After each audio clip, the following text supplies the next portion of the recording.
You know, for a brief moment, there was a slight sense of hope for those who wanted to see undocumented workers get a restricted Idaho driver's license. It passed out of committee a couple weeks ago, but without a recommendation for the Senate to pass it, which is kind of unusual. We now know why. After months of work by Poder, Idaho, advocates for the concept, even they expected a vote on SB Senate Bill 1081 this week in the Idaho Senate. That vote never happened, and we've learned it won't happen this session. Joe Paris finds out why and what now.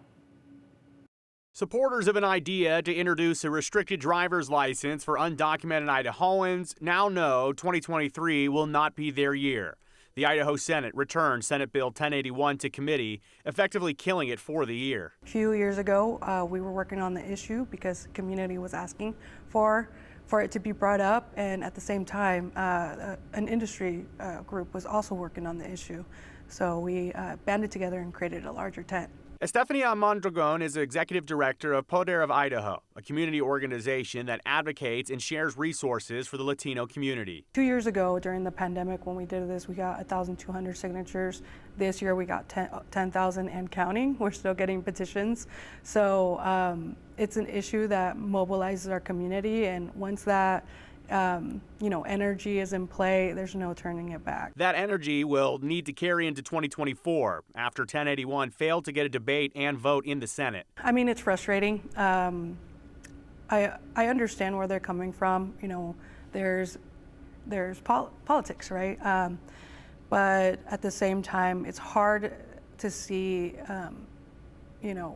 senators play politics with lives of undocumented Idahoans and their families here in Idaho. You know, these people I love. These are people that are in my family, and it does get frustrating. But what I know is we're going to transform that frustration into action. Were you guys given an explanation as to why the Senate wouldn't debate it or vote on it, or is it kind of just politics? It sounds like it's politics. It sounds We thought we had enough votes to get it through the Senate, but it sounds like the House is not willing to hear it. So a vote in the Senate would be, in vain. So we're hoping that we can create more relationships within the House of Representatives and hopefully get it past the Senate and then into the House in the next few years. Advocates for the proposal say this is about creating opportunities for undocumented workers to get insurance, which holds them accountable on Idaho roads and encourages driver training. They say it's also a safety net for communities that contribute greatly to Idaho, but fear a trip driving to the store could end up with severe consequences. Americans don't want to work in agriculture. They don't want to work in these really tough jobs. They're not working in the service industry. We saw that with the pandemic. But there's folks that are fleeing desperate situations that are willing to take that work and willing to, start from the bottom and climb up. And I think those are the people that we should want in our communities because they are willing to pay more in taxes than they get out. Immigrants don't qualify for benefits, so welfare, Social Security, they don't benefit from that, but they do pay into the systems.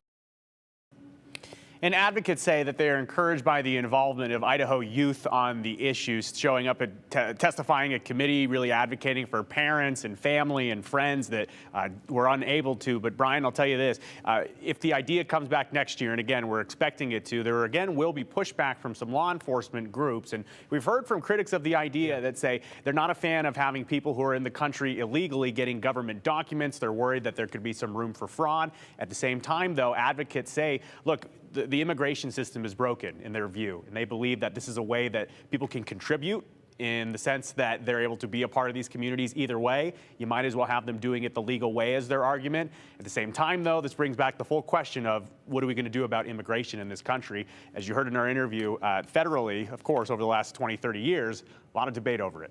So this isn't the first time something has come to the Senate and just died and gone away. So I assume they'll have to make another shot at it, and that's, I'm sure, what they want to do for next year. So my point, I guess, is like just because you fail the first time, this won't be the last time we see this. No, definitely not. And this is actually something that was turned down in the past by lawmakers. Their goal here, though, is to really start building it up again for next year. All right. Thank you very much, Joe.